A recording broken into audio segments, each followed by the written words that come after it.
Hi everyone. Today, my topic is a long call vertical spread versus short put vertical spread. What is the difference between them and how to choose when to place a trade?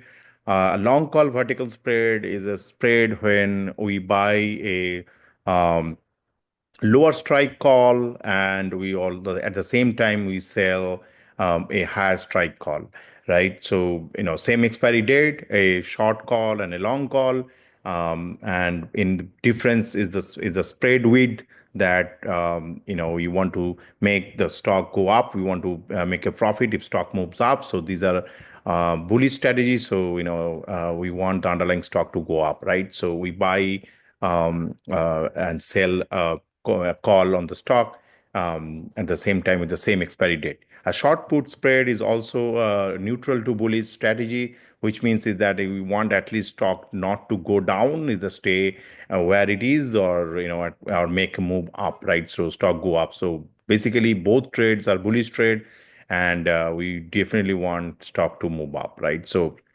in case of long call vertical spread, we buy a stock at the lower strike and we sell at the same time a higher strike with a width that is what we choose, right? So here is an example in Think of Swim platform. I have the Apple stock, and let's say I went to 17th October and I want to choose buying a 250 call and selling a 260 call, right? So same expiry date 17 October.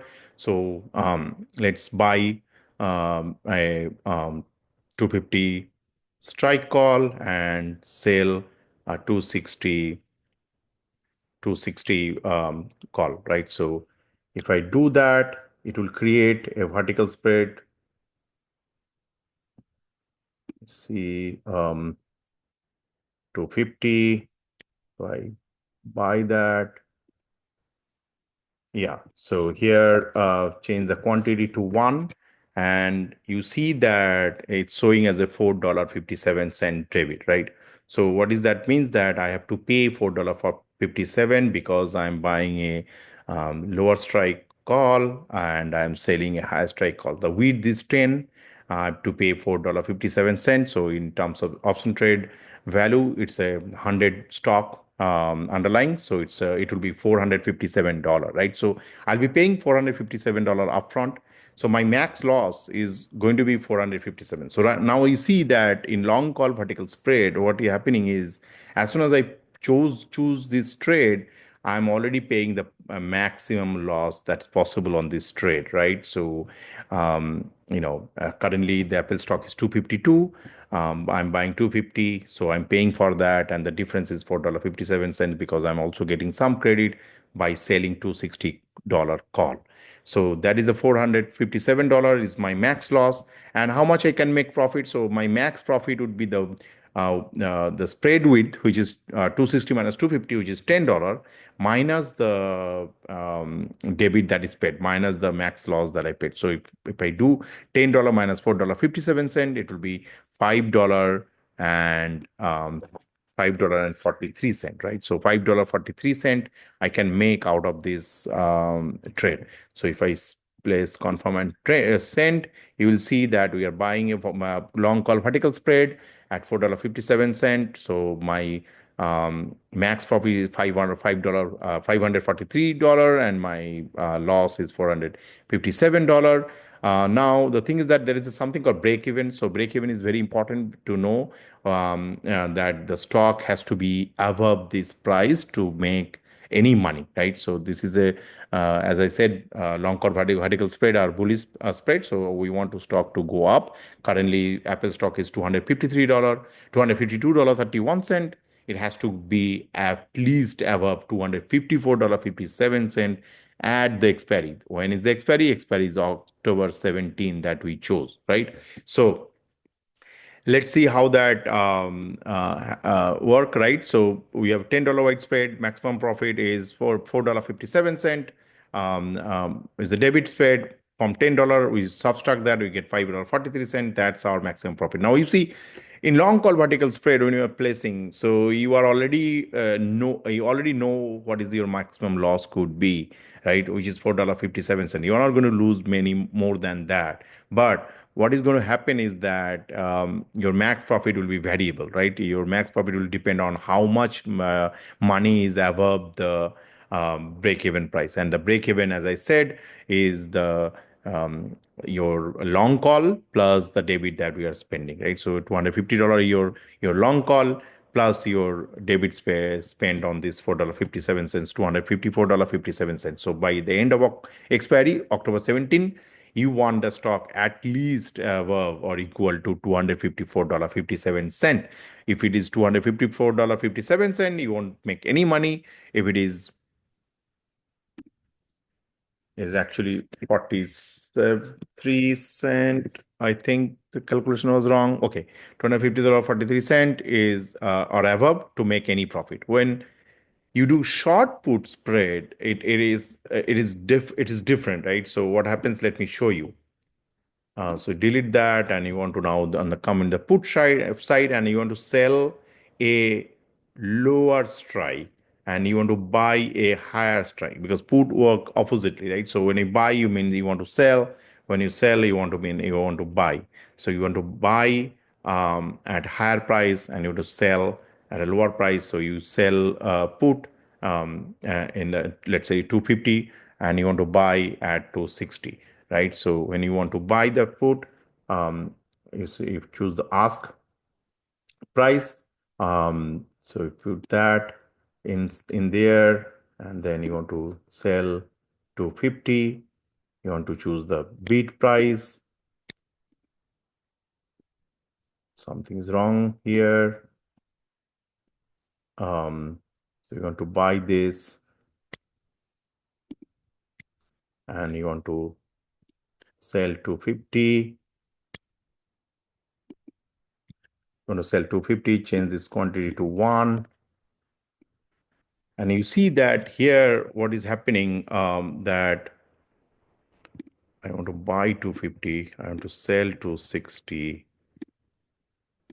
That's what I want to do. So you are getting $5.32 credit, which means that you will immediately get $532 in your account, which means this is the maximum profit. So now the difference is, in case of long call vertical spread, you knew the maximum loss instantly. As soon as you place the trade, you are paying that money will be debited from your account.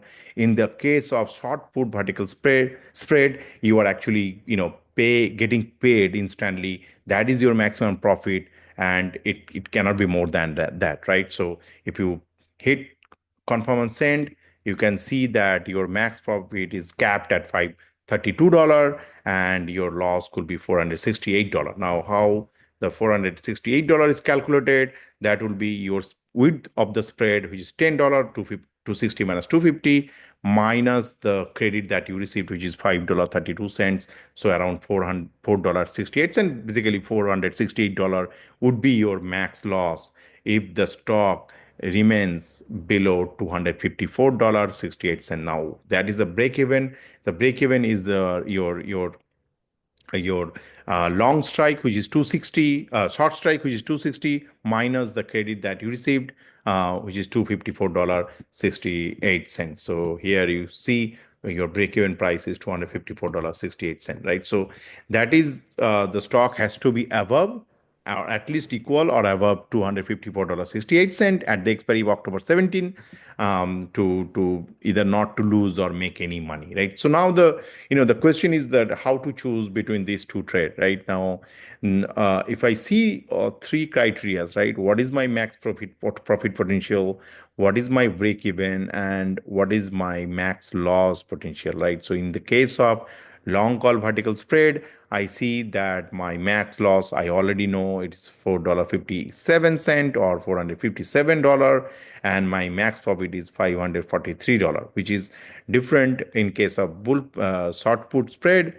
I know the max profit is more, so it's more in long call spread. So you see that here is $5.43, here is $5.32. So you get a little more profit in the long call vertical spread. But at the same time, if you compare your break even, in this case, they are very similar, but your long call spread, which is the stock has to be more than $254.43. Here is $254.68. So by cent wise, long call still looking promising because it has more max profit, it has more, lower break even. And how about the max loss? So it has 457 for $1.57 loss. Here is $4.68 loss, right? So all these three, right? So max profit, max loss, and break even, all these things has to be seen into the context to see what is the profit potentials for both this trade, right? Another thing that you can probably use is what I sometimes see. I do the analysis trade and I go to the probability, see what is the probability of this stock to be out of the money, and make me some profit, right? So I see that here is showing around, um, uh, 44.67 as a probability to be more than the break even, which is, not bad, not good. It's less than 50. I would prefer more than 50% at least profitability, so I can adjust my strike price or the expiry date and all that to kind of adjust, the probability and increase the probability. So we can do that, right? But here is the point, right? So I just wanted to highlight the difference between, long call vertical spread and short put vertical spread, and when to choose what, and what are the three or four criteria to look for, right? One is max loss, max profit, break even, as well as the probability of the trade, right? So if I choose to be conservative, short put vertical spread typically neutral to bullish, means the stock can stay at the price or a little bit go up, and it doesn't have to move a lot to make profit. But long call vertical spread always that the short call is out of the money, which means the stock need to go up to make any money out of it, right? So if you are very confident that the stock is going to go up, I'm going to, I think long call vertical spread in that case makes more sense. But if you think that, yeah, I'm not too sure, maybe stock will hang around here, it's not going to go down, maybe go a couple of dollar more here and there, probably short put vertical spread is more safer approach to make profit. You might make less money, but you probably have better chance of success, right? So it's a balance of trade, being conservative, or being very aggressive, right? So I hope that makes some sense to the folks. Thank you very much. Have a nice day. Bye bye.